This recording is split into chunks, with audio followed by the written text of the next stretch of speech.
ನಮಸ್ಕಾರ ವೀಕ್ಷಕರೇ, ನೋಡಿ ನಮ್ಮ ಮನೆಯಲ್ಲಿ ನಾವೆಲ್ಲ ಚಿಕ್ಕವರಿರುವಾಗ ಈ ಥರದ ರೋಸು ನೀವು ನೋಡಿರ್ಬೋದು ಅಥವಾ ಬೆಳೆದಿರ್ಬೋದು, ನಿಮ್ಮ ತೋಟದಲ್ಲೂ ಇರ್ಬೋದು, ಮನೆ ಮುಂದೆನೂ ಇರ್ಬೋದು. ಇದರಿಂದ ತುಂಬ ಉಪಯೋಗ ಇದೆ. ಅದೇನು ಅಂತ ಡಾಕ್ಟರ್ ಹೇಳ್ತಾರೆ. ಡಾಕ್ಟರ್, ಈ ಹೂವಿನ ಬಗ್ಗೆ ಇದರಿಂದ ಏನೇನು ಆಗುತ್ತೆ, ಇದರ ಆರೋಗ್ಯ ಎಷ್ಟು ಒಳ್ಳೇದು ಕೊಡುತ್ತೆ ಅನ್ನೋದ್ರ ಬಗ್ಗೆ ಒಂದು ಮಾಹಿತಿ ಕೊಡಿ. ನೋಡಿ, ಇದು ನಮ್ಮಲ್ಲಿ ಬಹಳಷ್ಟು ಜನ ನೀವು ಗುಲ್ಕನ್ ತಿಂತೀರಾ. ಹೌದು. ಆದರೆ ಗುಲ್ಕನ್ ಎಲ್ಲಿ ಬರುತ್ತೆ, ಎಲ್ಲಿಂದ ಗುಲಾಬಿ ದಳ ಕಲೆಕ್ಟ್ ಮಾಡ್ತಾರೆ ಅನ್ನೋದು ಗೊತ್ತಾದರೆ ಬಹುಶಃ ಬೇಜಾರಾಗುತ್ತೆ. ಎಲ್ಲೆಲ್ಲೋ ಹಾಕಿರೋದು, ನೆಲದ ಮೇಲೆ ಬಿದ್ದಿರೋದು ಗುಲಾಬಿಗಳನ್ನ ಕಲೆಕ್ಟ್ ಮಾಡಿಕೊಂಡು ಗುಲ್ಕನ್ ಮಾಡ್ತಾರೆ ಅಂತ ನಾನು ತಿಳ್ಕೊಂಡಿರೋದು. ಆದರೆ ನಿಮ್ಮಲ್ಲಿ ಏನಾದ್ರು ಈ ಥರದ ಗುಲಾಬಿ ಇದ್ದರೆ, ಈಗ ಬರೋ ಏನು ಹೈಬ್ರಿಡ್ ಗುಲಾಬಿಗಳಲ್ಲ, ಸೊ ಈ ತರ ಗುಲಾಬಿಗಳು ಒರಿಜಿನಲ್ ಗುಲಾಬಿ ಇರಬೇಕು.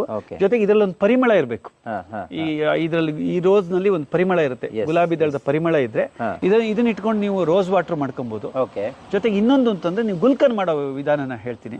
ಏನಿಲ್ಲ, ಬಹಳ ಸಿಂಪಲ್. ಬಿಸಿಲಿರ್ಬೇಕಾದ್ರೆ ಈ ಗುಲಾಬಿ ದಳಗಳನ್ನೆಲ್ಲ ಸಪರೇಟ್ ಮಾಡಿ ಇದನ್ನ ತಗೊಂಡು ಒಂದು ಗಾಜಿನ ಬಾಟ್ಲಿಗೆ ಹಾಕಿ, ಇದ್ರ ಮೇಲ್ಗಡೆ ನೀವು ಜೇನುತುಪ್ಪ ಹಾಕಿ, ಜೇನುತುಪ್ಪ ಹಾಕ್ಬಿಟ್ಟು ಒಂದು ವಾರದಷ್ಟು ಕಾಲ ಬಿಸಿಲಲ್ಲಿ ಇಡಿ. ಪ್ರತಿದಿನ ಒಂದ್ಸತಿ ತಿರುತ್ತಾ ಇರಿ, ಅದು ಏನು ಗುಲ್ಕಂಡ್ ಆಗಿ ಪರಿವರ್ತನೆ ಆಗುತ್ತೆ. ತುಂಬಾ ಒಳ್ಳೇದು. ಮತ್ತೆ ಇದಕ್ಕೆ ಯಾವ ಪ್ರಿಸರ್ವೇಟಿವ್ಸ್ ಬೇಡ. ಮತ್ತೆ ಈ ಗುಲ್ಕಂಡ್ ತಿಂದರೆ ಏನಾಗುತ್ತೆ ಅಂದ್ರೆ, ಯಾರಾದ್ರೂ ಅಸಿಡಿಟಿ ಇದ್ರೆ ಖಂಡಿತವಾಗಿಯೂ ಗುಲ್ಕಂಡ್ ತಿನ್ಬೋದು. ದೇಹದ ಉಷ್ಣತೆ ಜಾಸ್ತಿ, ಪಿತ್ತ ಜಾಸ್ತಿ ಅಂದ್ರೆ ಅವರಿಗೂ ಹೆಲ್ಪ್ ಆಗುತ್ತೆ. ಮತ್ತೆ ಮೈಗ್ರೇನ್ ತಲೆನೋವು ಇರೋರು ಕೂಡ ಬೆಳಿಗ್ಗೆ 1 ಸ್ಪೂನ್ ಗುಲ್ಕಂಡ್ ತಿನ್ನೋ ಲೋಟ ಹಾಲು ಕುಡಿಬಹುದು, ಅವರಿಗೆ ಸಹಾಯ ಆಗುತ್ತೆ.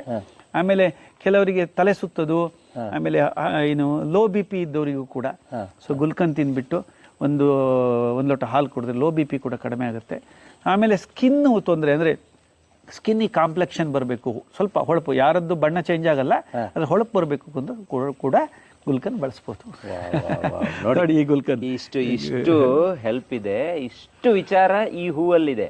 ಖಾಲಿ ಗುಲಾಬಿ ಹೂ ಅಲ್ಲ ಇದು, ಒಂಥರ ನಮ್ಗಿದು ಅಮೃತ ಇದು ಅಲ್ವಾ? ಇಷ್ಟೊಂದು ವಿಚಾರ ಇದೆ ಇದರಲ್ಲಿ. ಪರಿಮಳ ಇರುವ ಗುಲಾಬಿ ಇರಬೇಕು. ನಮ್ಮಲ್ಲಿ ಏನು ಅಂದ್ರೆ ಇದು ನಮ್ಮ ಲೋಕಲ್ ಗುಲಾಬಿಗಳಾಗಿರ್ಬೇಕು, ಲೋಕಲ್ ಗುಲಾಬಿ ಆಗಿರ್ಬೇಕು. ನೋಡಿ, ಇಲ್ಲೆಲ್ಲ ಬೆಳೆದಿದ್ದಾರೆ, ಒಂದೊಂದು ಕಲರ್ ಇದೆ ನೋಡಿ, ಎಷ್ಟು ಚೆನ್ನಾಗಿದೆ ನೋಡಿ. ಇದನ್ನ ಸಾಧ್ಯ ಆದರೆ ನಿಮ್ಮ ಮನೆಯಲ್ಲಿ ನೀವೇ ಬೆಳೆಸ್ಕೊಡಿ.